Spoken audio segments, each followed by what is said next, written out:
Hey everyone, welcome back to TCG Bros. Tonight we're going to be going over my current Sylvan deck, and it's currently December 2nd of 2014, so we're going to be going by the current ban list at this time. Before I get started, I just want to say one thing. If you watch a lot of YouTube openings and that kind of thing and you're new to the channel, please make sure you check out the rest of the videos I have posted. But without anything else, let's go ahead and get right into this. I'm going to go quickly at first over this, and then after I go through the deck profile, I'll go back and kind of explain some things. You're going to start off with 3 Sylvan Martial Leaf. Its main effect is you can normal summon it, mill, or excavate 2, and then if it's excavated you can destroy a monster on your opponent's side of the field. 3 Sylvan Sage Koya. Its every turn effect is you can excavate 1 card. If it's a plant, send it to the graveyard. If not, put it at the bottom of the deck. Just serves as a good level 7, and if it's excavated, you can add a Sylvan spell or trap from your graveyard to your hand. 3 Sylvan Hermitry. Some people may disagree with this, and I understand. If you do end up drawing 2 of these in your hand, you're more than likely going to lose the game. It's very bad if you draw 2 of these at the same time. It's very bad. So, you could go down to 2 on this, but I like to go for 3 just for the power. Anyway, its every turn effect is you can excavate 1 if it's a plant, you can send to the graveyard and draw 1 card. If not, the card you excavated goes to the bottom of the deck. And as you can see, it is a level 8, so lots of level 8 extra deck cards you can be using. 2 Sylvan Como. You could say 3 may be better this format, so if you do switch from 3 Hermitry down to 2, I would recommend going with a 3rd Komu, just to deal with a lot of back row stuff. 2 Sylvan Princess Sprout.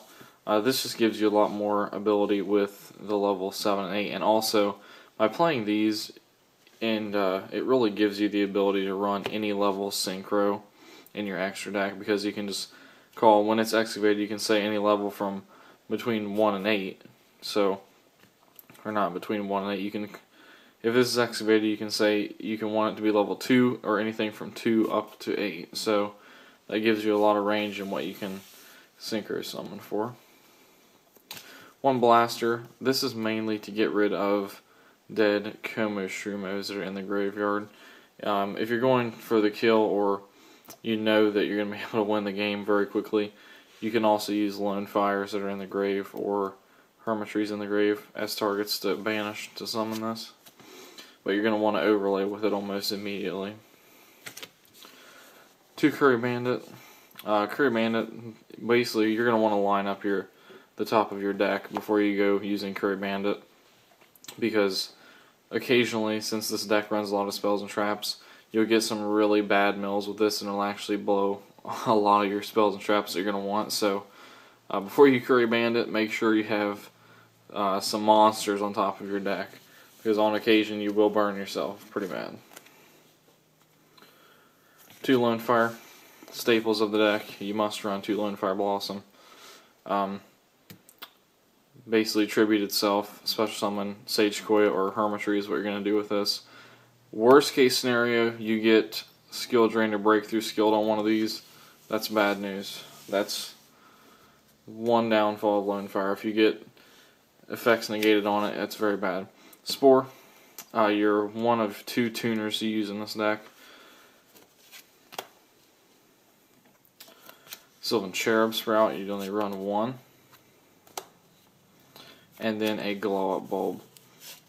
Glow Up Bulb, same way. Just make sure the top of your deck is something you're going to want in the graveyard before you use it, or if it's a last resort kind of thing, just leave it in the graveyard until you need, and then go ahead and use it. 3 Sylvan Charity. This is also kind of another staple thing of Sylvan decks. So you're always going to run 3 Sylvan Charity, just for the draw power. It gives you a lot of draw power, and it gives you the ability to set up all of your plays, because you're going to basically reveal either 1 or 2 Sylvans, restack them on top of the deck, and then try to use another Sylvan's effect to mill them off and get their effects. 2 Mount Sylvania. This works magic in this deck. You'll have to read the effect for yourself. It's quite long, but anyway, this makes a lot of your plays in this deck. 1 Terraforming to help search out those. 3 Miracle Fertilizer. Now that Soul Charge has been put to 1, it's just better for you to run 3. And the best thing about Miracle Fertilizer in this deck is, the official ruling is, if you special summon plants with this and then use them to overlay for an Xyz, when they're detached and sent to the grave, this stays on the field. It's not destroyed. So that is a huge help when it comes to special summoning power.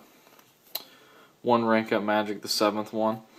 This card, I honestly believe, was made for this deck because it works so well.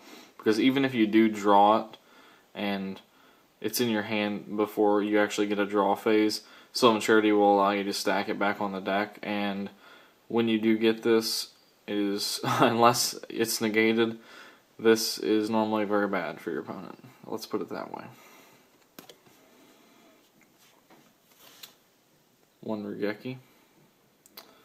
As you know, Regeki's kind of like almost an every deck thing now, just to clear your opponent's side of the board. 1 Soul Charge. When this gets put to any other number, start using more of it. 2 Forbidden Lance. Just a good thing to keep your Hermitries and Sage Koyas from getting hit by Regeki and things like that. Or when you're basically just on the last resort and you have to save yourself. Always a good option. 1 Mind Control.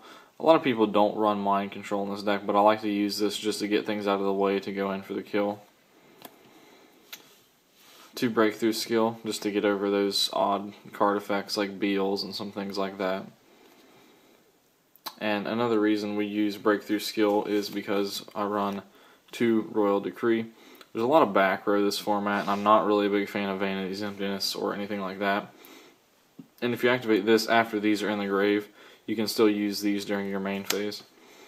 So that gives you a lot of control over the game. Assuming they don't run triple MST, which is starting to become more popular now.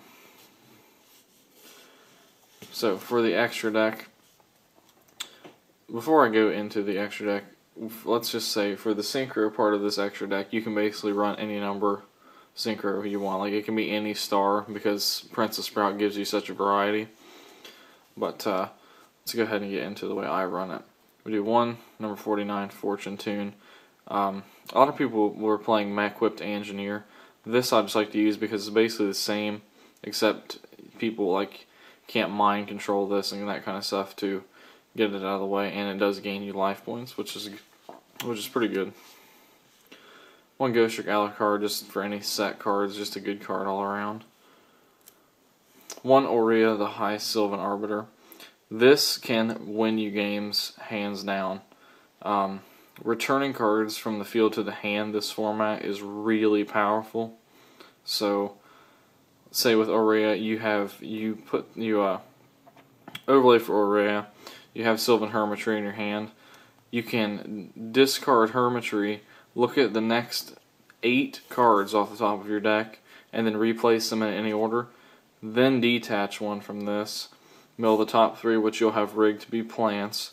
Then you'll be able to return, you'll get those 3 plants excavation effects, and then you'll get to return 3 cards that your opponent controls to the hand. So that's, most of the time, can be a game winner.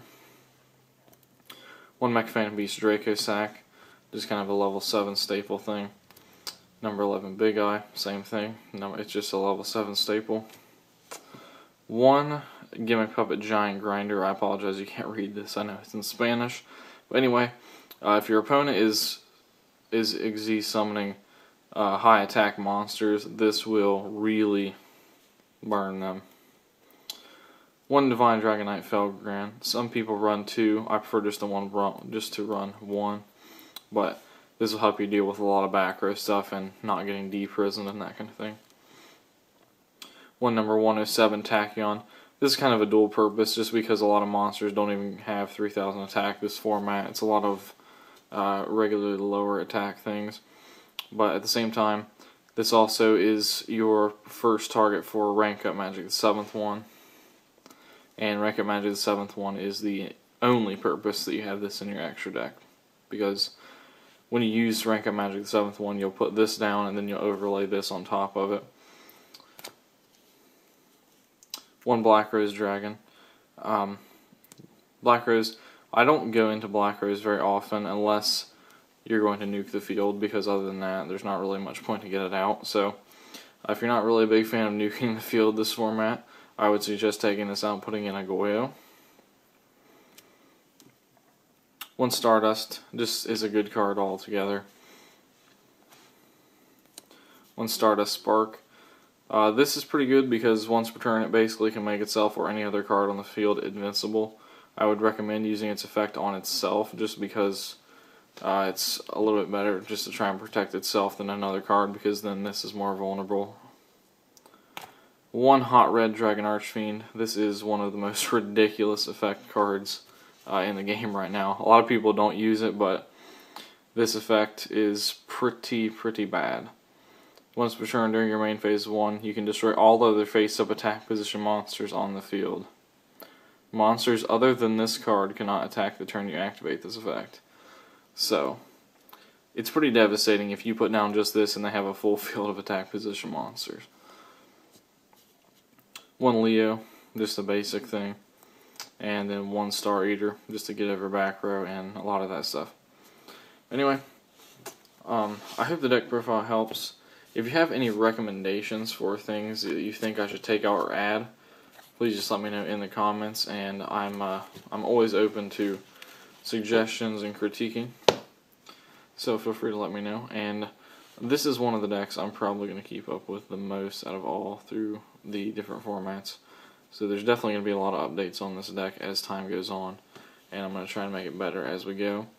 And who knows, maybe one day there'll be new support for it. I don't really have too high of hopes for that right now, but anyway, like I said, feel free to add your suggestions or anything, and I will see you guys later.